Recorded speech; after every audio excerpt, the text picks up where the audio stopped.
സർവശക്തനായ ദൈവം മനുഷ്യകുലത്തോടുള്ള തൻ്റെ സ്നേഹം പ്രകടിപ്പിക്കുന്നത് തൻ്റെ പ്രിയപുത്രനായ യേശുവിനെ ഈ ലോകത്തിലേക്ക് അയച്ചുകൊണ്ടാണ്.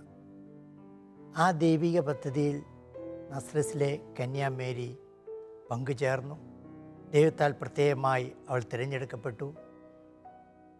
ആ മേരിയെ പറ്റിയുള്ള പഠനമായിരുന്നു കഴിഞ്ഞ ക്ലാസ്സുകളിൽ നാം നടത്തിയത്. മേരി എന്ന ആ പേരിന് അർത്ഥം എന്താണ്? ദൈവത്തിൻ്റെ തിരഞ്ഞെടുപ്പ് അനുസരിച്ച് എത്രമാത്രം വിശ്വസ്തയോടെ പരിശുദ്ധ കന്യാമറിയം ജീവിച്ചു. അങ്ങനെ തൻ്റെ ദൗത്യം പൂർത്തിയാക്കി ഇന്നും ആ ദൗത്യം തിരുസഭയിലൂടെ തുടർന്നുകൊണ്ട് പോകുന്നു. ഇതായിരുന്നു കഴിഞ്ഞ ദിവസങ്ങളിലെ ചർച്ചയിൽ നാം പൂർത്തിയാക്കിയത്. മേരിയെ ലോകം പ്രകീർത്തിക്കുന്നതോടൊപ്പം തന്നെ മറ്റൊരു പ്രതിഭാസവും നാം കണ്ടു. മേരിയുടെ നാമത്തെ അവഹേളിക്കുന്ന ഒരു പ്രതിഭാസവും. പക്ഷെ അത് അറിവില്ലായ്മയുടെയും സത്യത്തിനു വേണ്ടി ആഗ്രഹിക്കാത്തത് കൊണ്ടാണെന്നും നമ്മൾ കണ്ടെത്തി.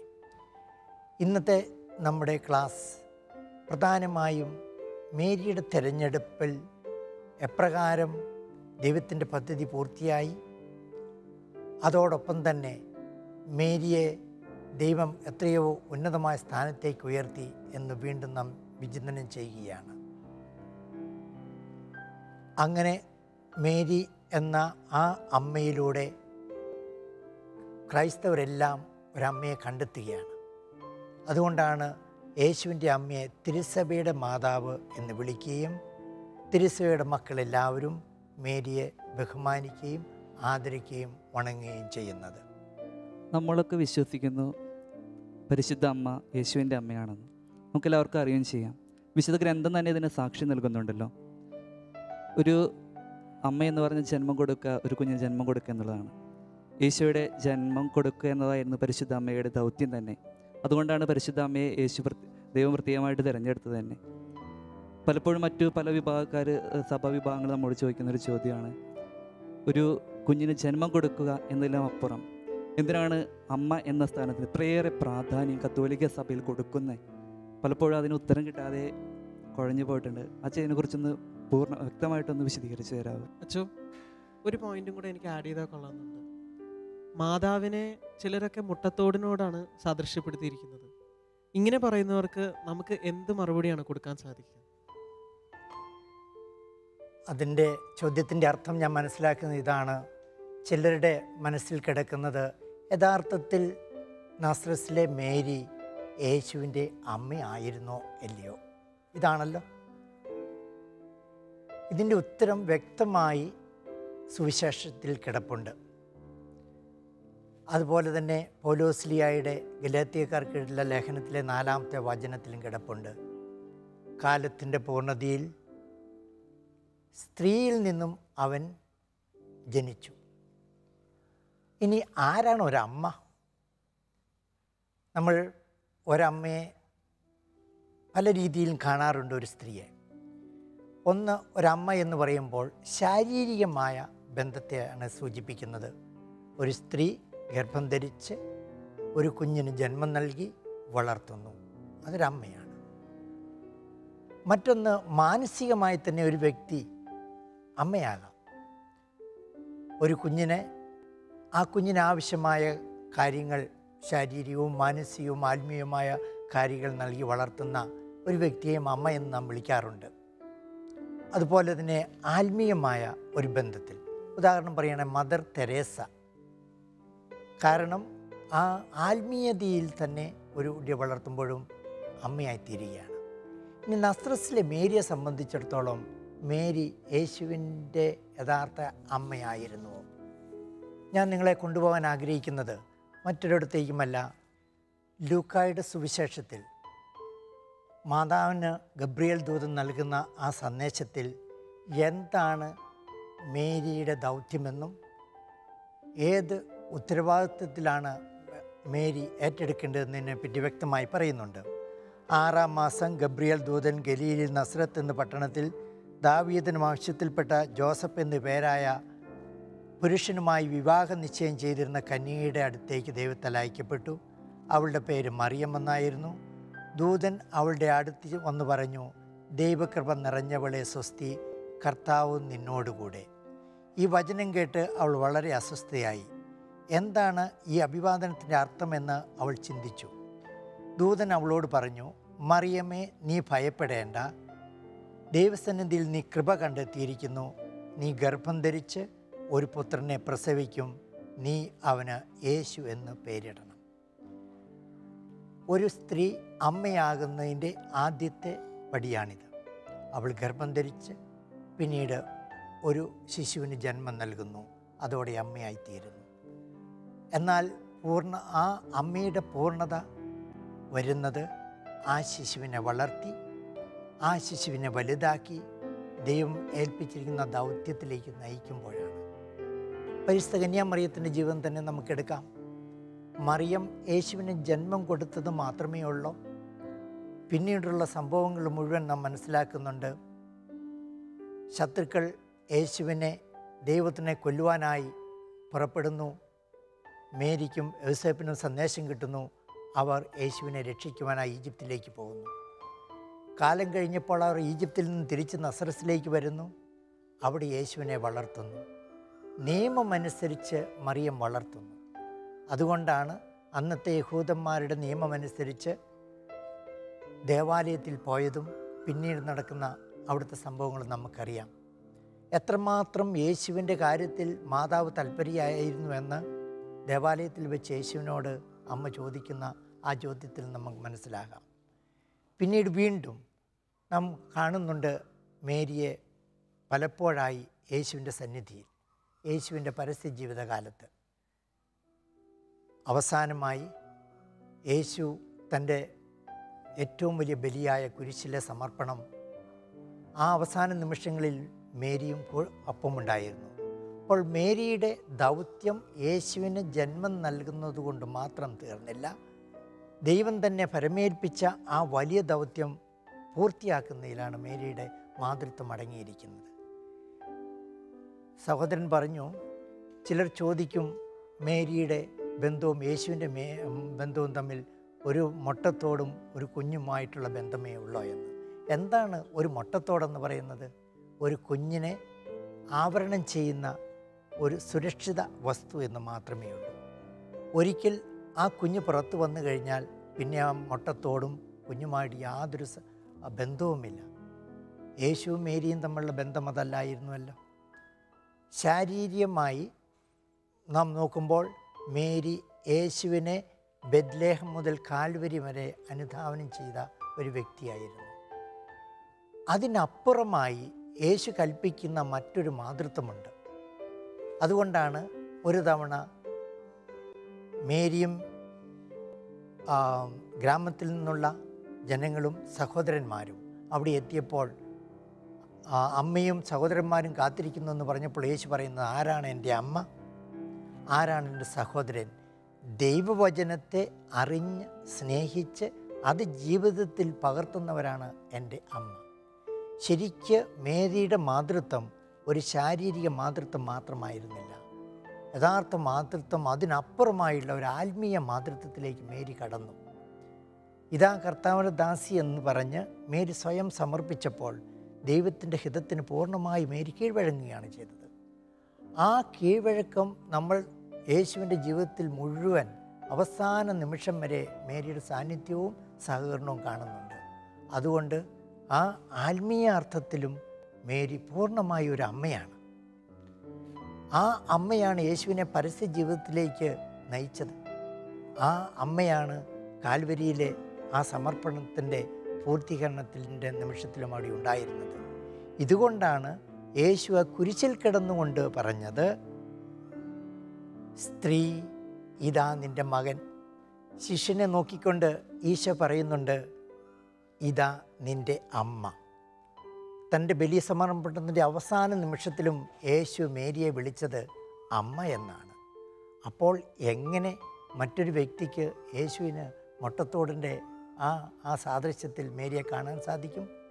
അത് ദൈവവചനത്തിനും വചനത്തിലൂടെ നമുക്കായി നൽകപ്പെട്ട സത്യത്തിനും എതിരായിട്ടുള്ള ഒരു ചിന്താഗതിയാണ്. കാരണം യേശു അമ്മ എന്ന് വിളിച്ച വ്യക്തിയെ ആർക്ക് മറ്റൊരു പേരിൽ വിളിക്കാൻ സാധിക്കും? അതുകൊണ്ട് ആ ഒരു ചിന്തയും സംസാരവും അത് അജ്ഞതയിൽ നിന്നും സത്യത്തെ അറിയാത്തതിൽ നിന്നും വരുന്നതാണ്. നാം മനസ്സിലാക്കേണ്ടത് യേശുവിന് നസറത്തിലെ മേരി എന്നും അമ്മയായിരുന്നു. ആ അമ്മയെ തിരുസഭയ്ക്ക് തരുന്നതിൻ്റെ പ്രതീകമായിരുന്നു താൻ സ്നേഹിച്ച ശിഷ്യനെ നോക്കിക്കൊണ്ട് യേശു പറയുന്നത്, ഇതാ നിൻ്റെ അമ്മ എന്ന്. അച്ഛാ, യോഹന്നാന്റെ സുവിശേഷം 19 അധ്യായം 25 വാക്യത്തിൽ ഇങ്ങനെ പറയുന്നുണ്ട്, യേശു തൻ്റെ അമ്മയും താൻ സ്നേഹിച്ച ശിഷ്യനും അടുത്തു നിൽക്കുന്ന കണ്ട് അമ്മയോട് പറഞ്ഞു, സ്ത്രീയെ, ഇതാ നിൻ്റെ മകൻ. അനന്തരം അവൻ ആ ശിഷ്യനോട് പറഞ്ഞു, ഇതാ നിൻ്റെ അമ്മ. യേശു ഒരേ സമയം അമ്മയെ സ്ത്രീയെ എന്നും അമ്മയെന്നും അഭിസംബോധന ചെയ്യുന്നുണ്ട്. ഈ പരാമർശത്തിൻ്റെ അർത്ഥം എന്താണ്? എനിക്കും ചോദിക്കാനുള്ളത്, കാനായിലെ വിവാഹവിരുന്നിൻ്റെ വേളയിൽ ഈശോ മറിയത്തോട് ചോദിക്കുന്നുണ്ട്, സ്ത്രീയെ, എനിക്കും നിനക്കും എന്ത് എന്ന്. ഇത് മറിയത്തിനോടുള്ള യേശുവിൻ്റെ ഒരു ബഹുമാനമില്ലായ്മയാണോ കാണിക്കുന്നത്? എന്താണ്? സുവിശേഷത്തിൽ ഈ രണ്ട് സംഭവങ്ങളും വളരെ പ്രധാനപ്പെട്ട സംഭവമാണ്. ഒന്ന് യേശുവിൻ്റെ പരസ്യ ജീവിതകാലത്തിൻ്റെ ആരംഭം, മറ്റൊന്ന് യേശുവിൻ്റെ പൂർണ്ണ ബലി അർപ്പണത്തിൻ്റെ അവസാന നിമിഷങ്ങൾ. അതിലേക്ക് പോകുന്നതിന് മുമ്പ് ആദ്യമായി സ്ത്രീ എന്ന വാക്ക് വിശുദ്ധ ലിഖിതത്തിൽ നാം കാണുന്നത് ഉൽപ്പത്തിയുടെ പുസ്തകം അധ്യായം 2. അവിടുന്ന് ഈ പ്രപഞ്ചത്തെയെല്ലാം ദൈവം സൃഷ്ടിച്ചു.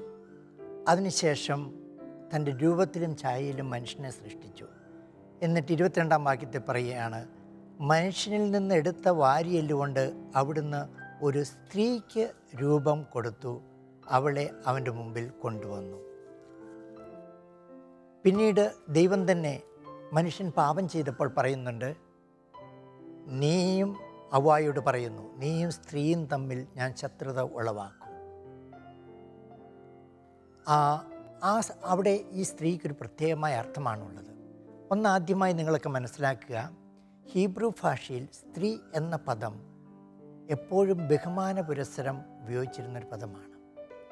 ഇനി മേരിയെ സംബന്ധിച്ചിടത്തോളം യേശുവും മേരിയുമായിട്ടുള്ള ആദ്യത്തെ ബന്ധം ശാരീരികമായി ഇതാ മേരിയിൽ നിന്നും യേശു ജനിച്ചു, അമ്മയായി തീർന്നു. എന്നാൽ യേശു ആഗ്രഹിച്ചു മേരി ആ മാതൃത്വത്തിൽ നിന്നും അവൾ വളരണം, ഒരു സാർവത്രികമായ അമ്മയുടെ പദത്തിലേക്ക് തൻ്റെ അമ്മ ഉയരണം. ഇതുകൊണ്ടാണ് കാനായിലെ കല്യാണ വിരുന്നിൽ വെച്ച് യേശുവിൻ്റെ അടുത്തെത്തിയ അമ്മയോട് ചോദിക്കുന്നത്, സ്ത്രീ, എനിക്കും നിനക്കും എന്ത്? അതിനെ ബൈബിൾ പണ്ഡിതന്മാർ വ്യാഖ്യാനിക്കുന്ന ഇതാണ്. ഒന്നാമത്, അവിടെ നടക്കുന്ന സംഭവത്തിൽ അതുമായി ബന്ധപ്പെട്ടവർക്ക് ഒരു ആവലാതിയുമില്ല. അമ്മ അവരുടെ വേദന മനസ്സിലാക്കിക്കൊണ്ട് യേശുവിൻ്റെ അടുത്തെത്തുന്നു. അപ്പോൾ ആ യാഥാർത്ഥ്യത്തെ അവിടെ സുവിശേഷം കൊണ്ടുവരുന്നു. രണ്ടാമത്തെ, മേരിയെ സ്ത്രീ എന്ന് വിളിക്കുന്നത് യേശു ആരംഭിക്കാൻ പോകുന്ന ആ വലിയ ദൗത്യത്തിൻ്റെ ഒരു സൂചനയും കൂടിയായിട്ടാണ്. ആ നിമിഷം മുതൽ മേരി യേശുവിൻ്റെ അമ്മ മാത്രമല്ല, സാർവത്രികമായി ലോകത്തിൻ്റെ യേശു ശിഷ്യരുടെ മുഴുവൻ അമ്മയായിത്തീരുന്നതാണ്. അതാണ് സ്ത്രീ എന്ന പദം പ്രത്യേകമായിട്ട് അവിടെ ഉപയോഗിക്കുന്നത്. അതൊരു മഹത്വത്തിൻ്റെയും ബഹുമാനത്തിൻ്റെയും പദമാണ്. ഇനി നമുക്ക് ആ കുരിശിലെ രംഗത്തേക്ക് വരാം. യോഹന്നാൻ്റെ സുവിശേഷം അധ്യായം 19 25 വാക്യത്തിൽ യേശു തൻ്റെ ബലിയർപ്പണത്തിൻ്റെ അവസാന നിമിഷം എത്തിയിരിക്കുകയാണ്.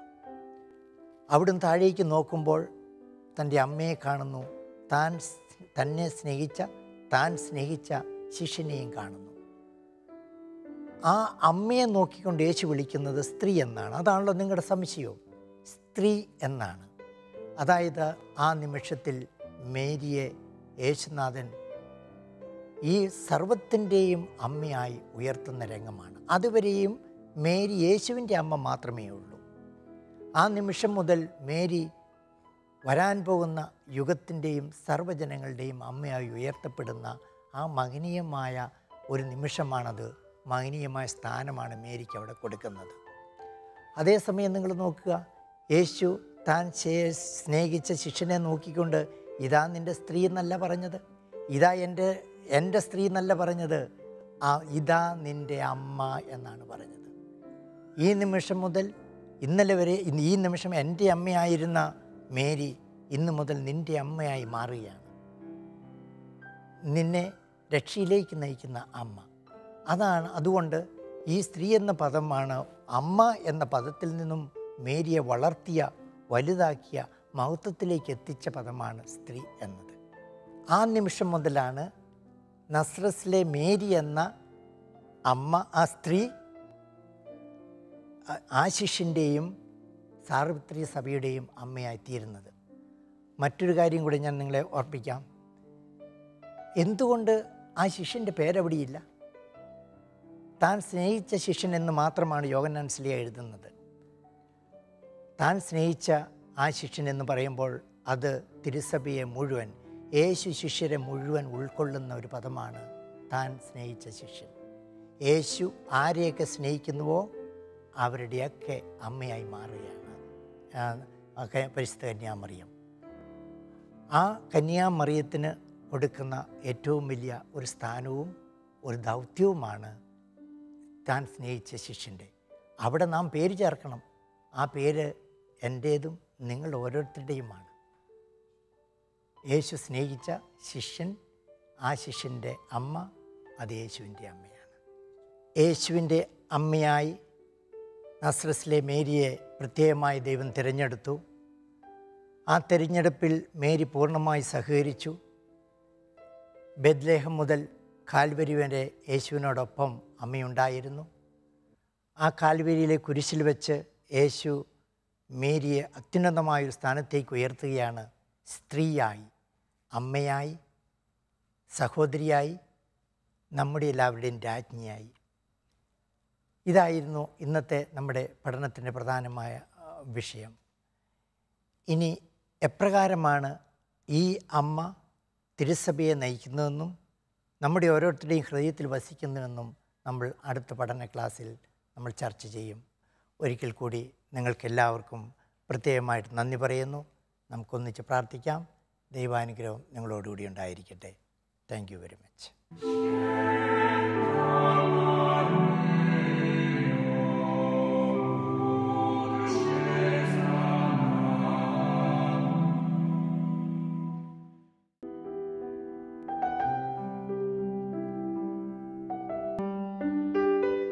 ജപമാല പ്രാർത്ഥനയുടെ സമാപനത്തിൽ വിശ്വാസികളായ നാം ഏറ്റുചൊല്ലുന്ന ലുത്തിനിയയുടെ രഹസ്യങ്ങൾ മറിയത്തിനുള്ള സുന്ദര കിരീടങ്ങളാകുന്നു.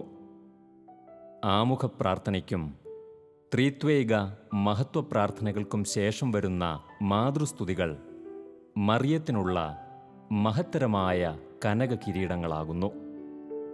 ഇതിൽ കന്യകകൾക്കു മകുടമായ നിർമ്മല കന്യക എന്ന വിശേഷണത്തെ നാം ആഴത്തിൽ പഠിക്കുമ്പോൾ മറിയത്തിൻ്റെ കന്യകാത്വത്തെ നാം ഏറ്റം വണങ്ങുകയും ആ കന്യകാത്വത്തിൻ്റെ ദൈവിക തിരഞ്ഞെടുപ്പിനെ സ്തുതിക്കുകയുമാണ് ചെയ്യുന്നത്. വിശുദ്ധ മത്തായി എഴുതിയ സുവിശേഷത്തിൽ വചനം നമ്മെ പഠിപ്പിക്കുന്നു. കന്യക ഗർഭം ധരിച്ച് ഒരു പുത്രനെ പ്രസവിക്കുമെന്ന്. ഇത് പ്രവാചകന്മാർ മുൻപേ പ്രവചിച്ച ദൈവിക വെളിപാടാകുന്നു. കന്യകയായ മറിയം ഈശോയ്ക്ക് ജന്മം നൽകുന്നത് വഴി ദൈവപുത്രൻ്റെ മാതാവായി എങ്കിലും തൻ്റെ കന്യകാത്വത്തെ കാത്തു സൂക്ഷിക്കുകയും ദൈവ തിരുമുൻപിൽ ആ ശ്രേഷ്ഠത കാത്തു സൂക്ഷിക്കുകയും ചെയ്തു. പുരാതന സെമറ്റിക് മതവിശ്വാസപ്രകാരം കന്യകാത്വം ദേവതകളുടെ ഗണത്തിൽപ്പെട്ടതാണ്. സ്വർഗരാജ്യത്തെ പ്രതിയുള്ള കന്യകാത്വം ശ്രേഷ്ഠതയായി യേശു അവതരിപ്പിക്കുന്നുണ്ട്. കന്യകാത്വം പാലിക്കുന്നവർ യേശുവുമായി ഒരു പ്രത്യേക ബന്ധത്തിലേക്ക് പ്രവേശിക്കുന്നു. ആദിമസഭയിൽ മറിയത്തെ അനുകരിച്ച് കന്യകാത്വത്തിന് വളരെ വലിയ പ്രാധാന്യം നൽകിയിരുന്നു. അത് ശ്രേഷ്ഠമായ ഒരു ജീവിതശൈലിയായി പരിഗണിച്ചിരുന്നു.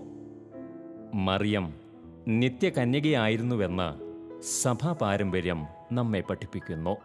ഉദാത്തമായ ഈ കൃപയിൽ ശ്രേഷ്ഠമായ ജീവിതം നയിച്ചവളാണ് മറിയം. അതുകൊണ്ടുതന്നെ അവൾ വണക്കത്തിനും സ്തുതിക്കും ഏറ്റം യോഗ്യയുമത്രേ. സഭാപിതാവായ വിശുദ്ധ ജെറോം നമ്മെ ഇപ്രകാരം പഠിപ്പിക്കുന്നു: സ്വർഗത്തിൽ നിന്നും പ്രത്യേകമായി വർഷിക്കപ്പെട്ട പരിശുദ്ധിയും അറിവും കൃപാവരവും നീതിയും കാരുണ്യവും ജ്ഞാനവും പരിശുദ്ധ അമ്മയിൽ നിറഞ്ഞു നിൽക്കുന്നു. അതിൽ തന്നെ ഏറ്റവും ശ്രേഷ്ഠമായത് അവൾ കന്യകയായിരുന്നു എന്ന അതിശ്രേഷ്ഠ പുണ്യമായിരുന്നു. കളങ്കമില്ലാത്ത അവൾ സ്വർഗത്തിൻ്റെ കന്യകയാകുന്നു എന്നതിൽ നാം അഭിമാനിക്കേണ്ടതുണ്ട്.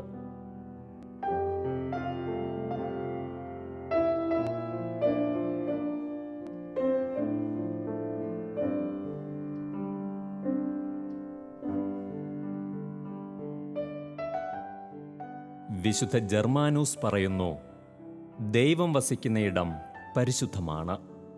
അതിനാൽ തന്നെ മറിയം പരിശുദ്ധയാണ്. അവൾ സുന്ദരിയും കന്യകയുമാണ്. അവളുടെ ശരീരം മുഴുവൻ വിശുദ്ധമാണ്. വിശുദ്ധ ഇഗ്നേഷ്യസ് ലയോള നമ്മെ പഠിപ്പിക്കുന്നു: ആദാമിൻ്റെ ശരീരത്തിന് ദൈവം രൂപം കൊടുത്തത് പൊടിമണ്ണെന്ന മൂലകം കൊണ്ടാണ്. ഹവ്വായിക്ക് ജന്മമേകിയത് ആദത്തിൻ്റെ വാരിയെല്ലിൽ നിന്നുമാണ്. എന്നാൽ നമ്മുടെ കർത്താവിൻ്റെ ശരീരം രൂപം കൊണ്ടത് അസാധാരണമാം വിധം ഒരു കന്യകയുടെ ഉദരത്തിലാണ്. അതുകൊണ്ടുതന്നെ മറിയം സ്വർഗത്തിൻ്റെ ശ്രേഷ്ഠ കന്യകയും മനുഷ്യ മക്കൾക്കു മുഴുവൻ മാതൃകയുമാണ്. ലുത്നിയായിൽ മറിയത്തിൻ്റെ ശ്രേഷ്ഠമായ ആ കന്യകാത്വത്തെ വണങ്ങുന്ന വിശ്വാസികൾ ദൈവിക പദ്ധതിയുടെ ആ കൃപയെ വണങ്ങുകയും മറിയത്തിൻ്റെ ആ ശ്രേഷ്ഠ സ്ഥാനത്തെ പുകഴ്ത്തുകയുമാണ് ചെയ്യുന്നത്. കന്യകാത്വത്തിൻ്റെ പൂർണ്ണത ശാരീരിക, മാനസിക, ആത്മീയ തലങ്ങളിൽ മറിയം പ്രതിബിംബിപ്പിക്കുന്നു. നസ്രത്തിലെ കന്യക കന്യകകൾക്ക് മകുടമായ നിർമ്മല കന്യകയാകുന്നു. കാരണം അവൾ ദൈവകൃപ നിറഞ്ഞവളായിരുന്നു. ദൈവത്തിൻ്റെ അനന്തജ്ഞാനത്തിലും സ്നേഹത്തിലും ആ കന്യകയെ ദൈവം പരിപാലിച്ചു. ലുത്നിയ പ്രാർത്ഥനയുടെ ആദ്യ ഭാഗത്ത് തന്നെ മറിയത്തിൻ്റെ കന്യകാത്വത്തിൻ്റെ മഹത്വം നാം പ്രഘോഷിക്കുന്നു. ആധുനിക ലോകത്ത് ആത്മീയ ശാരീരിക പരിശുദ്ധി കാത്തുസൂക്ഷിക്കേണ്ട ആവശ്യകതയും അതിനായുള്ള ദൈവാശ്രയവും ഈ പ്രാർത്ഥന നമുക്ക് മുൻപിൽ വരച്ചു ചേർക്കുന്നു. തിരുസഭയിൽ മറിയത്തിനുള്ള ശ്രേഷ്ഠ സ്ഥാനങ്ങളെ ബഹുമാനിക്കുകയും വണങ്ങുകയും ചെയ്യുന്ന വിശ്വാസികളായ നാം സ്വർഗത്തിൻ്റെ വലിയ ബഹുമതികളെ മനസ്സിലാക്കുകയും അതിനെ പുകഴ്ത്തുകയുമാണ് ചെയ്യുന്നത്. അനേകം കോടി കൃപാവരങ്ങളുടെ പ്രാർത്ഥനയായ ലുത്നിയായുടെ രഹസ്യങ്ങളെ ആഴത്തിൽ മനസ്സിലാക്കി അമ്മയിലൂടെ നമുക്ക് വിശുദ്ധിയിലേക്ക് നടന്നെടുക്കാം.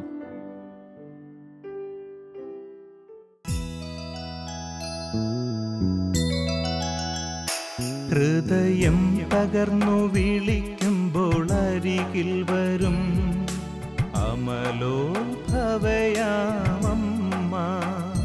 മിഴിനീരൊപ്പിത്തഴുകിത്തലോടും അനവദ്യ സ്നേഹമമ്മ.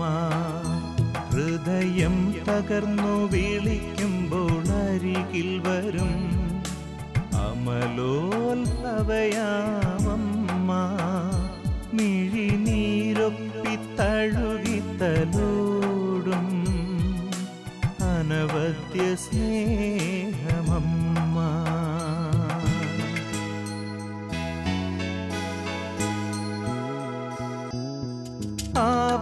ആപത്തിലുലയാതെ താങ്ങായി വരും പാരിൻ സഹരക്ഷയമ്മ. പാപത്തിൽ വീഴാതെ തുണയായി വരും പരിശുദ്ധ കന്യയാണമ്മ. പരിശുദ്ധനേശുവിൻ തിരുസന്നിധിയിൽ മാധ്യസ്ഥ്യമേകുന്നോരമ്മ. മക്കളെ കാക്കുന്ന മരിയാംബിക ഹൃദയം തകർന്നു വിളിക്കുമ്പോൾ അരികിൽ വരും. അമലോത്ഭവയാമമ്മ മിഴിനീരൊപ്പിത്തഴുകിത്തലോടും അനവദ്യ സ്നേഹമമ്മ. ഹൃദയം തകർന്നു വിളിക്കുമ്പോൾ അരികിൽ വരും. അമലോത്ഭവയാമമ്മ മിഴിനീരൊപ്പിത്തഴുകിത്തലോടും അനവദ്യ സ്നേഹമമ്മ.